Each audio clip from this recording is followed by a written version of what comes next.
you, ya, you. Hila, hila, yandi, yandi, yandi, yandi. Hila, hila, yandi, yandi, yandi. Today we get esteem and self-identification and value and understand who we are as Choctaw by participating in culture, songs, dance, chants, tradition that dates back that are timeless.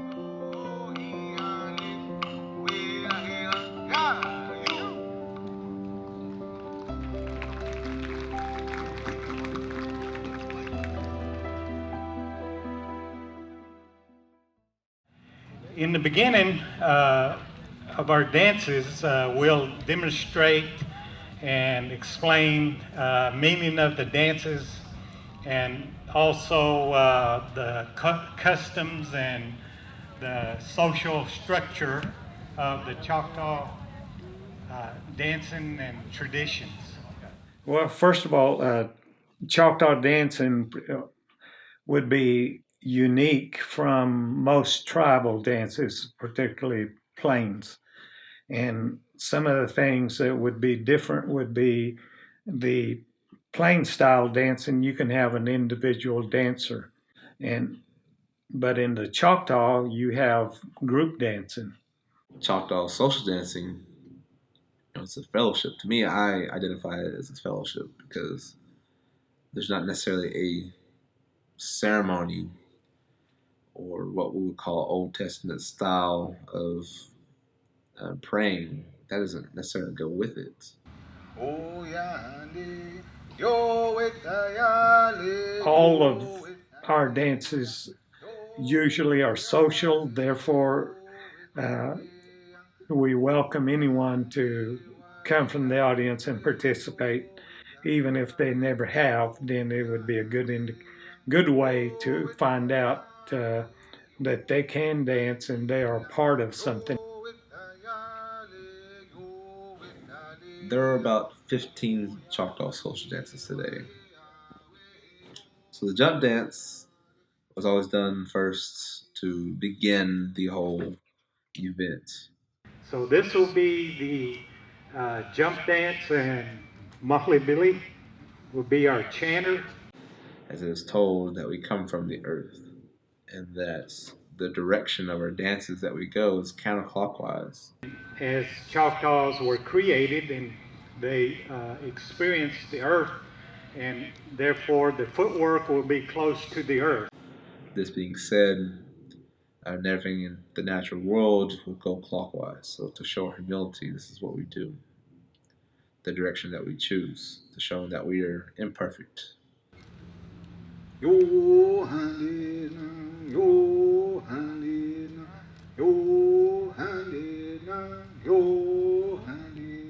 They would start going that jumping movement again close to the earth, because again the Choctaws believed that the earth brought food, clothing, and shelter, and the earth produced things needed for natural human existence.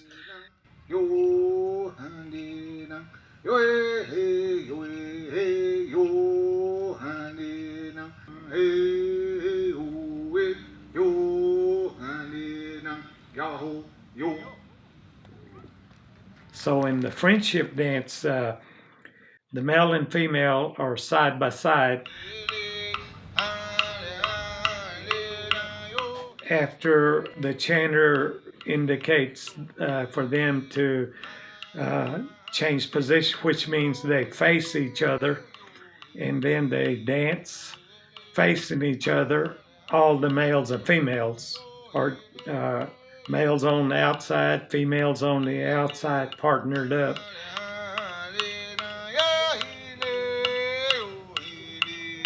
And then they get back and go hold hands, and then they dance a few more steps, and then the female moves to the back of the group of females, and then the next female moves up, and the dance makes repetition of the same movement, and until either the chanter completes chanting or that they run through all the females that are part of the dance. And so therefore each female and male get to dance with each other. But many times in contemporary days, we're on the time schedule, the chanter may stop at any time, but the process is usually that that indicates the friendship gesture.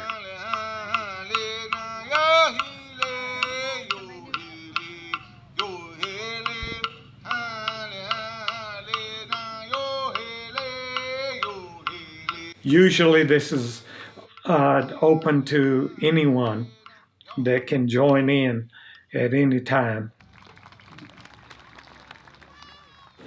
Some of my inspirations would be my grandparents and then my family. Pretty much, we've kind of been cultural bearers, I guess, and it's always been something that we felt like we had to do. The reason why is giving that identity back to youth, to Choctaw people who didn't know specifically their own culture. So we'll take a step to the side, and then we jump across it. So let me do it first. They teach me a lot of things daily, and then having the privilege to still learn from them right now is still, I just absorb everything that I can, and even this message that I carry right now is kind of like the tradition of our family.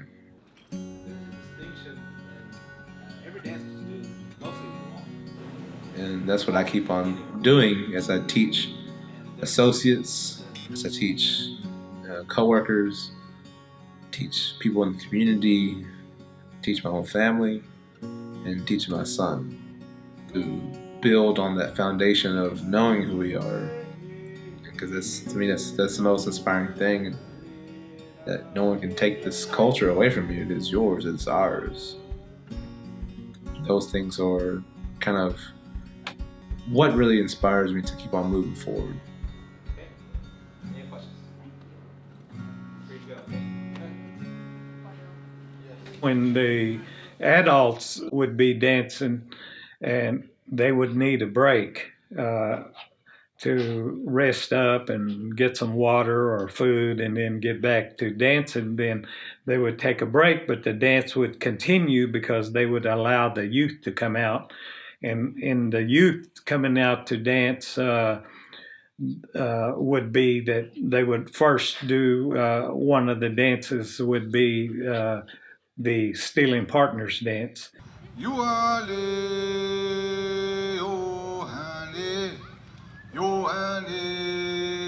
And some of the rules in that dance were that you couldn't dance with a relative, you couldn't dance with someone from your clan or for your district, and namely someone you didn't know.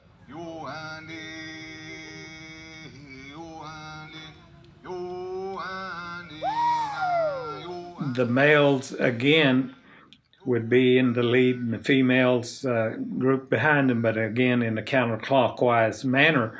The chanter's voice would rise, then it starts that to indicate that hurry up and come out and steal a partner is what it indicates. So that begins, and that's when they come out, and the males would go across and find one of the female dancers and grab her by the hand and bring her out to the middle of the arena and twirl her around and yell at the same time.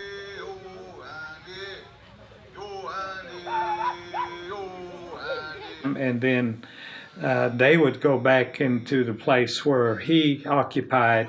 Eventually, any dancer, male or female, could go steal a partner. And also, they would go into the audience and get people to join them in the dance.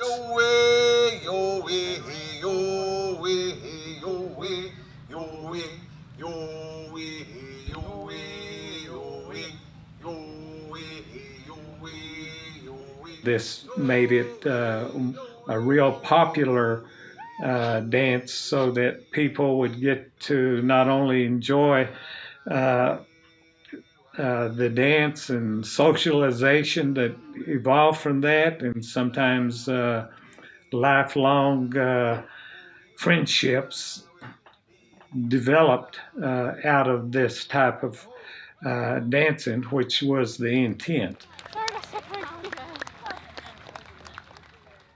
In the old ancient days, then Choctaws would dance all night long, and as the sun would be rising in the east, then they would do this final dance, the walk dance, facing the sun, the rising sun, as it began to make its appearance. Yo winter, oh yale, ya winter. So the walk dance was a dance that in it chant, it has the footwork of being slow and taking one step, left foot first, and then the right, and then the left, and then the right, catching up to it. Oh yale, ya winter, oh yale, ya winter, oh yale, ya winter, oh yale. Males have their right hand on the left shoulder of the person in front of them. The females have right above the elbow, they grab the arm of the person in front of them, the female in front of them. Your way, Yahweh. The walk dance would indicate the migration that Choctaws made at one time. From the Treaty of Dancing Rabbit Creek that was signed in 1830 and 31.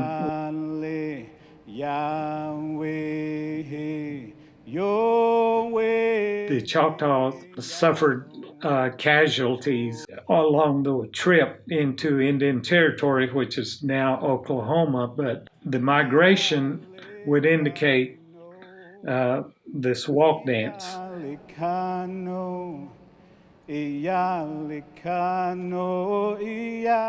the conclusion of that chant, then they would dismiss and disperse and then go home.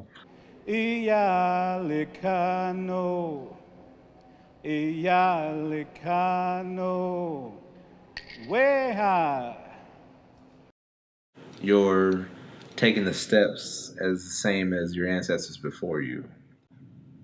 That's what you can hear in the chanter's voice whenever he chants these songs. Usually you have the chanting as a call and response in Choctaw tradition of singing. We also have that in our Choctaw hymns. My name is Brad Joe, and I am half Choctaw.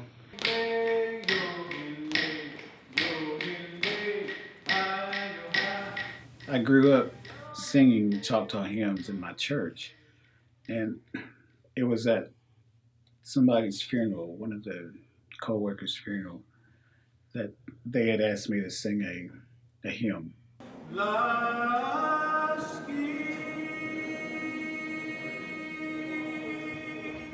They heard that I had a voice.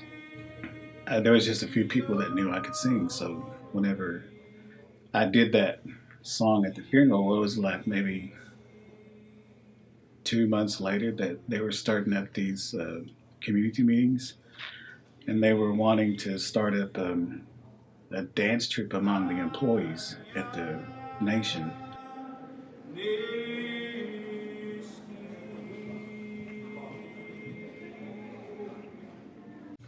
Out of that, they had asked me if I would be interested in learning the chants. Let me just give it a shot. I'll do one meeting and see how it goes, and if I don't like it, I won't do it. They had given me a CD of Ron McKinney to learn because I didn't at the time I didn't know where I could find these chants. When we have a group of Choctaw hymn singers to get up, the leader will start singing a few verses, and then the rest of the group will join in. I grew up singing, so my voice is more prone to be that of a singer's voice rather than chanting. When we started doing these dances, would say, you're not chanting, you're singing, you're not chanting these, so you're singing them." So I just kept on and kept on, and finally it just adapted to the way I stuck with it. The dancers know what I'm doing. They know what they're listening to, so I'm just going to stay with the way that I have it now.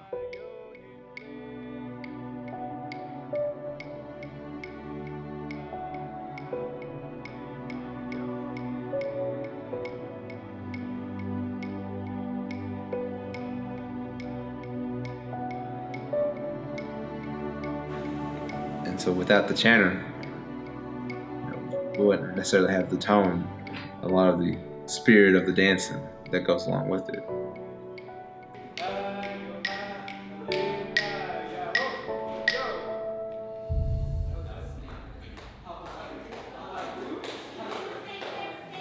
Some of the other dances that have name titles or names with them, those are not necessarily to honor the animal, but is to observe the characteristics of them and how that applies to our ancestors' lives. You way you way you way you way you way you way you way. The story behind snake dance is that the diamondback rattlesnake was one of the smartest animals at the time as the ancient Choctaws were observing nature. The snake would rattle to warn its enemies to ward them off.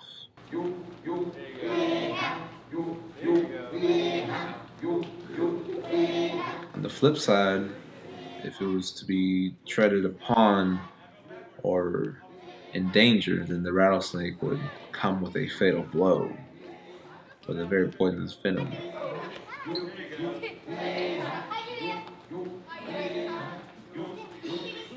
Those characteristics is how we imply our people are. We would rather not have it in hostile states, but if it comes to it, then we are going to be the ones who have the upper hand.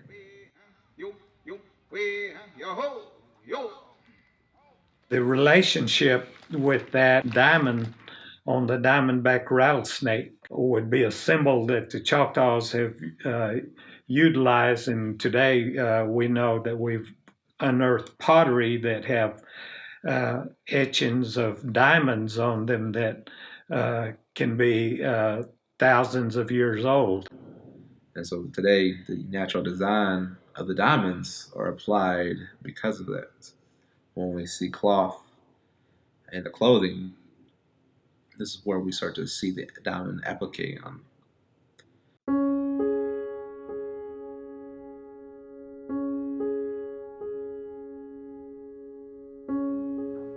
I am Oneida Winship, and I am Choctaw.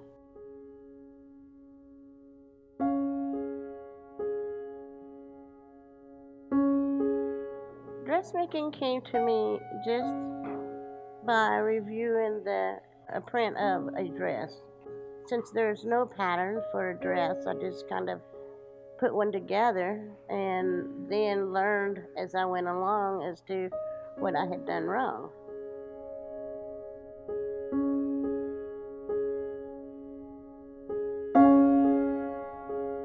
But I learned as I went along working for Choctaw Nation and also visiting the homeland, the Mississippi, and I would take photos of their dresses. And then I would come back, I would ask questions, and they were just gracious enough to let me take photos. They'd answer my questions, and then I'd come back and applied it to my teaching. And so that's what I've done all these years. And she's completed the top part of her dress. So she's working on the bottom of her skirt.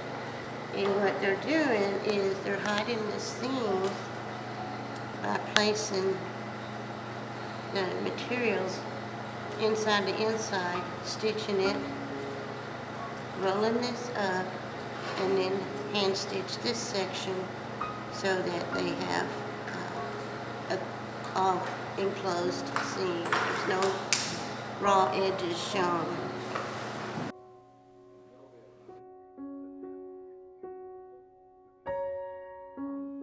Matter of fact, there's more dresses and shirts today than there was ever. And I just feel like teaching them, or even teaching a few in a community, will spread the news that we can make our own attires. And I know some people think, oh, y'all are just doing, it's too tedious, it's just too much to do, you know? And say, I can get it just cut up and sewn, but that's not the purpose of our classes. Our classes is to make a pattern. And I learn from the students by how they sew and also put together their dresses. We just kind of share ideas, and I learn from them as they learn from me. Hey, good afternoon. My name is Jared Tom. I work for cultural events out of here in Durham. Here with me, I have JJ Jacob, and I have Nicole. We're here today to teach you some Choctaw social dances. But this dance honors the raccoon for their imitation of the kids playing chase and tag.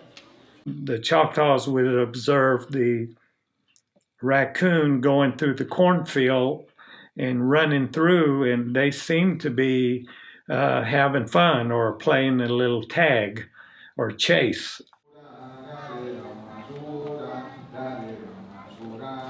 As the chanting would go, and they would form a circle, and then they would go in one direction clockwise and then turn back counterclockwise back and forth until the chanter's voice rises, and then they drop their hands, and then the male and the female, who are divided in two groups again, then the female would run, and the male, he would chase her, and she could run between dancers or circle around, and he was to catch up to her and tag her on the back, and that would indicate the playfulness of the animal, of the raccoons out in the field and playing tag or chase, and then the female would chase the male back in the other direction until either they went back to where they originally started, or sometimes when they just made one complete circle.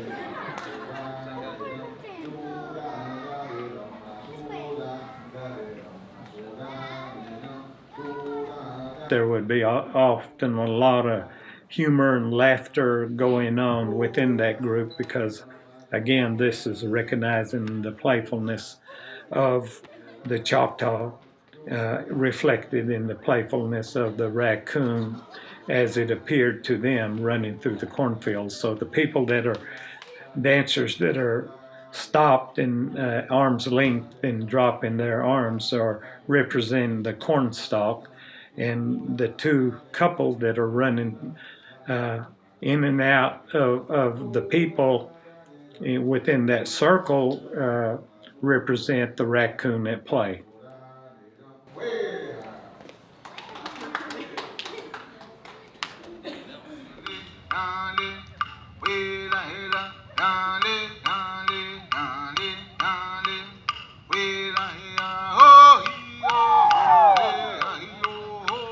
The females also participated in the Choctaw war dances.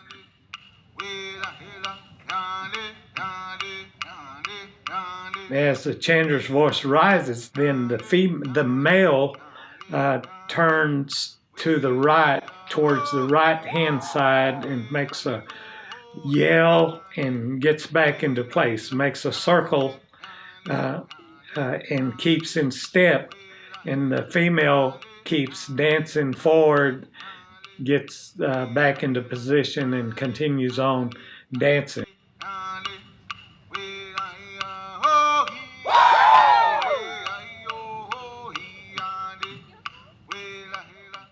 They would dance 8 days prior to war if they were going to war, and they knew it. Of course, if they were attacked, they were always prepared for emergencies and to defend, and they would just go right to war. But given the time, then they would dance 8 days prior to that, and always had at least 8 different war dances that they would incorporate each day. Another dance that's popular is a 4-step war dance. Ya you, way ya, way. The involvement of women is unique to all tribes.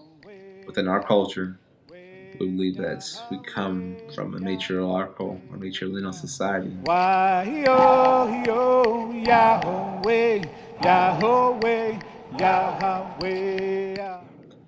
And that the women have a esteemed role in our culture, so they are abide by with us. And so whenever we dance war dance, we actually have the women beside us. Why yo Yahweh, Yahweh, Yahweh. Whenever the people turn to hit the ground, that is to show that there is no threat that can come upon us, that we are expressing our strength, and that this is a warning to you that you do not want to be a part of this or to be in battle with us. Yeah, you. All right. My name is Cheyenne Will Jocelyn. I'm a member of the Choctaw Nation of Oklahoma, and I was the 2016-2017 Miss Indian OU.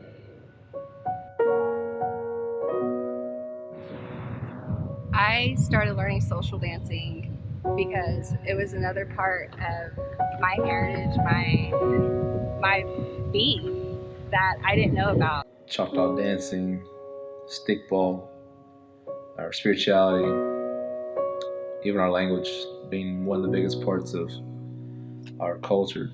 It was important for me not just to win a title, not just to say, oh, I can go to powwows now. It wasn't because of that. It was because there was a part of me that I didn't know about.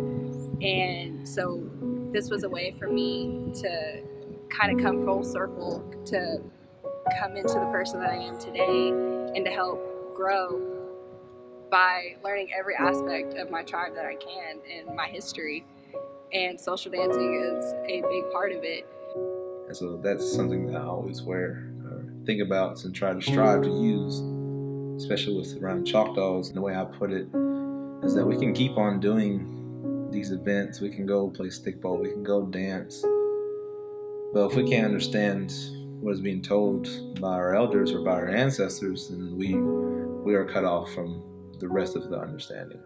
Not that many people are attempting to learn, so that's why it's important for me to learn so I can help my younger cousins learn, and so they can teach younger generations in my family to keep more of our heritage alive, so people know that we're here and that they have a strong grip on who they are and what our family stands for and what our ancestors did. And social dancing is just a way for that, because you can have fun and you make new friends, and in my opinion that we can build a community, and it just helps ground us.